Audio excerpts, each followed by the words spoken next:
안녕하세요. 출원 등록 국제 출원 합동 설명의 두 번째 등록 방심사의 이해 시간입니다. 등록제도 일반, 신규 등록, 변동 등록 순으로 설명드리겠습니다.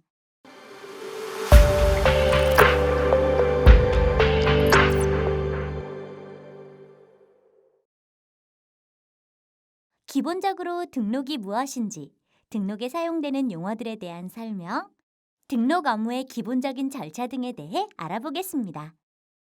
지식재산권 등록 개요입니다. 등록이란 어떤 것에 대한 정보를 행정청에 보관된 공적 장부에 기록하거나 기록된 정보 그 자체를 말합니다. 추상적인 등록이라는 개념은 생각보다 우리 생활 속 깊이 자리하고 있는데요. 부동산은 등기소의 부동산 등기부에 기록하고 자동차를 구입하면 차량 등록 사업소에 가서 차량을 등록해야 합니다. 마찬가지로 특허에 관한 사항이라면 특허청의 특허 등록 원부에 등록을 하게 됩니다. 그럼 어떤 것이 등록의 대상이 될까요? 특허, 실용신안, 디자인, 상표와 같은 지식재산권이 그 대상입니다. 등록은 왜 하는 것일까요? 거래의 안전을 도모하고 선의의 제3자를 보호하기 위함입니다. 등록은 누가 하는 것일까요? 즉, 등록의 주체는 법률 행위의 당사자, 법원 또는 특허청장입니다. 등록은 어떻게 하는 것일까요? 법률 행위의 당사자는 신청에 의해 법원은 촉탁, 특허청장은 직권으로 합니다. 등록 원부란 지식재산에 대한 공적 장부를 말합니다. 이는 지식재산권의 종류에 따라 각각 특허 등록 원부, 실용신안 등록 원부, 디자인 등록 원부, 상표 등록 원부로 나눌 수 있습니다. 예전에는 등록 원부가 종이 기반이었으나 현재는 디지털 저장소를 등록 원부로 사용하고 있습니다. 특허권 등은 특, 실, 상, 디 네 가지 산업재산권을 말하는 용어이고 특허권 등에 관한 권리는 특허권 등에서 파생된 권리들을 의미합니다. 이에 대하여는 뒤에서 자세히 알아보겠습니다. 그러면 이러한 권리들이 영원히 존재하는 걸까요? 다음에서 알아보겠습니다. 권리별 존속기간은 보시는 바와 같으며 특히 상표의 경우에는 시간이 지남에 따라 브랜드 가치, 상표에 대한 신뢰도 등이 향상되기 때문에 반영구적으로 이를 갱신할 수 있도록 하는 제도를 운영 중에 있습니다. 그 아래 등록료와 등록 수수료의 차이에 대해 보겠습니다. 등록료는 최초 설정 등록에 필요한 설정 등록료와 특허권 등의 유지료, 연차 등록료 및 존속기간 갱신 등록료로 구분됩니다. 등록 수수료는 등록료 외 각종 신청, 권리 이전 등록, 실시권 설정 등록, 납부기간 연장 신청 등에 필요한 수수료를 의미하며 등록료와 일부 차이점이 있습니다. 보정과 반려는 무엇일까요? 신청인의 신청에 법률에 규정된 절차를 위반한 흠결이 있는 경우 그 흠결의 경중에 따라 보정 요구 또는 반려 통지를 하고 있습니다. 어떠한 사항이 보정 대상이 되고 어떠한 사항이 반려 대상인지는 특허권 등의 등록령 제29조 신청 등의 반려 및 보정 및 2018 등록 업무 편람 97페이지를 참고하시면 감사하겠습니다. 다음으로 등록 권리자 및 등록 의무자에 대하여 보겠습니다. 신청서에 적는 등록 권리자는 그 신청으로 인해 이득을 보는 자, 등록 의무자는 그 신청으로 인해 손해를 보는 자를 의미합니다. 그러므로 신청 시 신청서상 등록 권리자란에 등록 원부에 기재되어 있는 등록 권리자, 현 특허권자를 적지 않도록 특히 유의하시기 바랍니다. 이상으로 등록 관련 주요 용어에 대한 설명을 마치고 다음으로 등록 업무 기본 절차에 대해 설명드리겠습니다. 먼저 등록 신청서를 제출하면 접수번호가 발급되고 수수료 납부 후 등록과에서 방식 심사를 하게 됩니다. 이때 아무 흠결이 없다면 수리되어 곧바로 등록됩니다. 그러나 흠결이 있고 그 흠결이 경미할 경우 보정 요구를 통지하게 되고 이에 따라 보정이 이루어지면 수리되어 등록됩니다. 만약 중대한 흠결이 있거나 보정에 실패하면 반려됩니다. 이상으로 등록 일반에 대해 알아보았습니다. 다음에는 신규 등록에 대해 알아보겠습니다.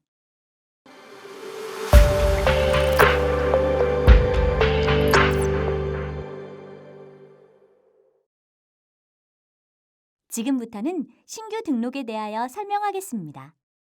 신규 등록은 크게 등록 결정 후 설정 등록을 통해 최초로 산업재산권을 발생시키며 등록 원부를 생성하는 설정 등록과 발생한 산업재산권을 유지하기 위한 등록인 연차 등록, 상표권의 존속기간을 갱신하기 위한 존속기간 갱신 등록으로 구분되는데요.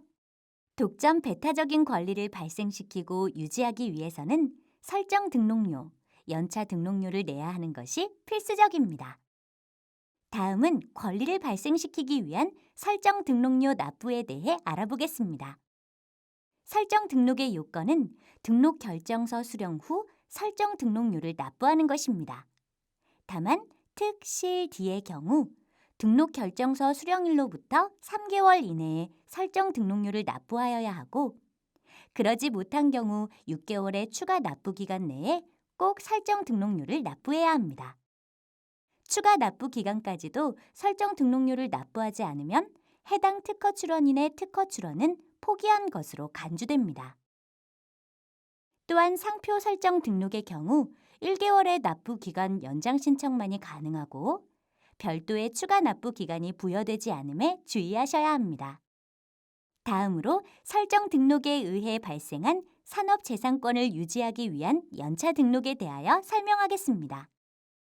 연차 등록료는 매년 납부해야 하는 일종의 권리 유지료로 산업재산권을 통해 부여된 독점 배타권에 대한 반대급부적 성격을 지니고 있습니다. 연차 등록료는 연차가 증가함에 따라 가파르게 상승하는데 이는 독점 배타적인 권리를 더 이상 사용하지 않게 된 권리자가 조속히 독점적 권리를 포기하도록 하여 해당 기술이 업계 전반에서 널리 사용되게 하기 위함입니다. 특실 D의 경우 설정 등록일로부터 매 1년마다 전년도의 연차 등록료를 납부하여야 하고 그러지 못한 경우 6개월의 추가 납부 기간 내에 연차 등록료를 납부해야 합니다. 추가 납부 기간까지도 연차 등록료를 납부하지 않으면 해당 권리는 등록료 불납으로 소멸한 것으로 간주됩니다. 다만 권리자가 의도치 않게 연차 등록료를 미납하여 특허권이 소멸되는 불측의 손해를 방지하기 위해 3개월의 회복 기간을 두어 권리를 부활시킬 수 있는 제도가 마련되어 있습니다. 다음으로 특허료를 납부하지 않아 권리가 소멸된 경우 대응할 수 있는 요령에 대해 알아보겠습니다. 특허청은 권리자가 특허료 납부 기간을 인지하지 못해 권리가 소멸되는 일을 방지하기 위해 권리자에게 행정서비스 차원에서 납부 안내 서비스를 시행하고 있습니다. 다만 아쉽게도 이는 행정서비스 차원으로 법적인 효력은 없는 것이어서 납부 안내서를 받지 못해 특허료를 납부하지 못했다는 사유로 이미 소멸한 권리를 회복할 수는 없습니다. 추가 납부 기간 경과 후에도 3개월 이내에는 특허료를 납부하지 못한 사유와 관계없이 정상적으로 내야 할 특허료의 2배를 납부하면 권리를 다시 회복할 수 있습니다. 또한 특허권자에게 통상의 주의 의무를 다하였음에도 특허료를 납부할 수 없었던 사정이 있었던 경우라면 책임질 수 없는 사유를 통한 권리 회복 또한 가능합니다.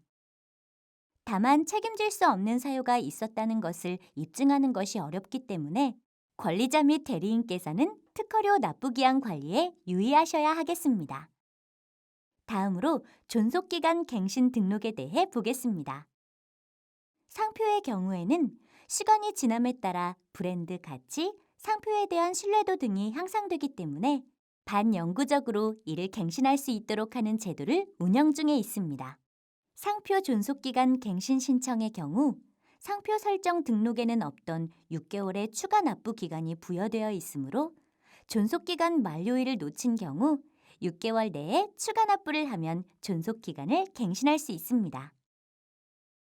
또한 예전에는 상표권이 공유인 경우 공유자 전원이 존속기간 갱신에 동의해야 갱신 등록이 가능했지만 상표법을 개정하여 이제 단독으로도 갱신 등록 신청이 가능하게 되었습니다. 이상으로 신규 등록에 대해 알아보았습니다.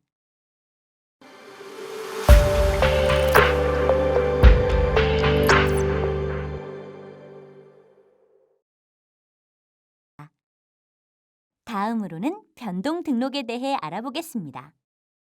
지금부터는 변동 등록에 대하여 설명하겠습니다.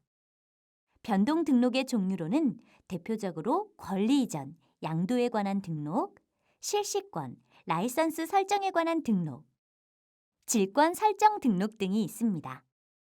아래에서는 변동 등록 신청의 대부분을 차지하는 권리 이전 등록 신청 시 필요한 첨부 서류 등에 관하여 보겠습니다. 부동산 등기와 마찬가지로 권리 이전 등록 또한 신청 시 신청서 서식에 적힌 사항들을 증명하는 서류를 제출하여야 합니다. 특히 신청의 원인이 되는 양도 계약이 실제로 존재한다는 것을 증명하는 것이 중요한데요. 이때 권리를 넘기는 사람, 양도인은 계약서 및 신청서에 인감 도장을 날인해야 합니다. 이는 신청 계약의 진정성을 담보하기 위한 안전장치입니다. 협의 분할에 의한 상속에 관한 등록 신청도 많이 들어오는데요. 권리자의 사망으로 개시된 상속에 있어서 상속 순위가 같은 공동 상속인들 간의 협의를 통해 해당 재산의 상속 대상을 정하는 것을 협의 분할에 의한 상속이라고 합니다. 이때 사망한 권리자를 기준으로 그 가족 관계를 파악하는 것이 필요하기 때문에 망자를 중심으로 한 가족관계 증명서를 제출해야 합니다. 또한 협의 분할 계획서의 진정성을 담보하기 위한 안전장치로 공동상속인 전원의 인감을 날인하도록 하고 있습니다. 신청의 진정성을 담보하기 위해 거의 대부분의 등록 신청은 해당 등록 신청으로 인해 손해를 보는 자와 이득을 보는 자가 공동으로 신청하는 것이 원칙임을 유의하시기 바랍니다. 다음으로 실시권과 사용권에 대해 알아보겠습니다. 실시권과 사용권 용어의 의미는 보시는 바와 같이 상표와 나머지 권리들을 구분하여 정하고 있습니다. 실시권 파트에서는 전용 실시권과 통상 실시권의 개념상 차이가 중요한데요. 전용 실시권에는 독점 배타성이 있어 전용 실시권자가 존재하는 한 특허권자라 하더라도 전용 실시권자가 실시하는 범위 내에서는 해당 특허 발명을 실시할 수 없습니다. 또한 전용 실시권자는 그 실시 범위에 한하여 제3자에게 통상 실시권을 허락하여 줄 수 있으며 이때에는 특허권자의 동의가 필요합니다. 반면 통상 실시권에는 독점 배타성이 없어 같은 범위의 통상 실시권을 여러 사람에게 설정할 수 있다는 차이점이 있습니다. 그럼 특허의 전용 실시권 설정 등록이 완료된 경우 특허권자가 그 특허 발명을 실시할 수 있을까요? 앞서 살펴본 바와 같이 특허권자라고 하더라도 전용 실시권의 범위 내에서는 해당 특허 발명을 실시할 수 없습니다. 그렇다면 특허권자가 실시할 수 있는 방법이 전혀 없는 것일까요? 전용 실시권을 허락한 후 전용 실시권자에게 다시 특허권자가 통상 실시권을 허락받으면 해당 특허 발명을 그 전용 실시권의 범위에 대해 사용할 수 있습니다. 다음으로 근질권에 관하여 알아보겠습니다. 근질권은 최대 채권액을 설정해 두고 그 금액 안에서 자유로이 채무관계를 실시할 수 있으며 채무를 모두 변제해도 근질권이 소멸하지는 않고 최초의 근질권 설정 계약을 계약 해지하거나 채무를 다 돌려받은 근질권자가 근질권을 포기하는 방식으로 말소합니다. 또한 채무자가 채무를 변제하지 않는 경우 근질권자는 근질권을 실행하는데 법원의 경매 절차를 통해 해당 권리를 처분, 환가하여 채권액을 회수합니다. 그리고 최근 지재권 분야에서도 IP금융이 활성화되면서 유질 계약의 설정 및 실행에 대한 수요가 많이 증가하여 특허권 등의 등록령 개정을 통해 근질권이 유질 계약으로 설정될 수 있도록 하는 근거 규정을 마련했는데요. 유질 계약을 등록 원인으로 설정된 근질권자는 별도의 법원 경매 절차를 거치지 않아도 해당 권리를 자신 또는 제3자에게 처분하는 것과 그러한 등록 신청을 단독으로 신청하는 것까지 가능합니다. 그 이유는 근질권을 설정할 당시 채무자가 채무 불이행 시 있을 그러한 처분에 대해 동의하는 처분 승낙서를 작성했기 때문입니다. 따라서 등록 원인을 유질 계약으로 하는 근질권을 설정하는 계약을 체결할 때에는 상당한 주의를 요구한다고 할 수 있습니다. 다음으로 가등록과 처분 제한 등록에 대해 알아보겠습니다. 가등록은 본 등록의 순위 번호를 미리 확보하기 위한 등록이라고 할 수 있는데요. 예를 들어 양도 계약을 체결했으나 잔금을 아직 지급하지 않은 경우, 등록 원부에 미리 그 가계약을 체결한 사실을 공시해 두는 경우 가등록 신청을 이용하면 됩니다. 처분 제한 등록은 채무자가 채무를 변제하지 않을 시 채권자가 법원에 채무자에 대한 재산에 관한 압류를 신청하여 그러한 압류가 받아들여질 경우 법원이 특허청에 그러한 압류 사실이 발생하였다는 사실을 등록 원부에 기재해달라는 의뢰, 촉탁을 하여 시행하는 등록입니다. 압류 등록과 관련하여 많은 분들이 혼란스러워하시는 실무 사례가 있어 다음에는 이에 대해 알아보겠습니다. 실무상 압류된 권리를 타인에게 양도할 수 있는지에 관한 질의가 상당히 자주 들어오는데요. 언뜻 압류된 권리는 타인에게 양도할 수 없다고 생각될 수도 있습니다.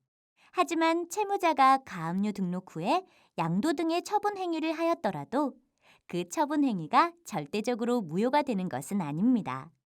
가압류의 목적이 장차 해당 목적물을 현금화하여 그로부터 가압류 채권자가 금전적 만족을 얻기 위한 데 있으므로 그러한 목적 달성에 필요한 범위를 넘어서까지 채무자의 처분 행위를 막을 필요는 없기 때문입니다.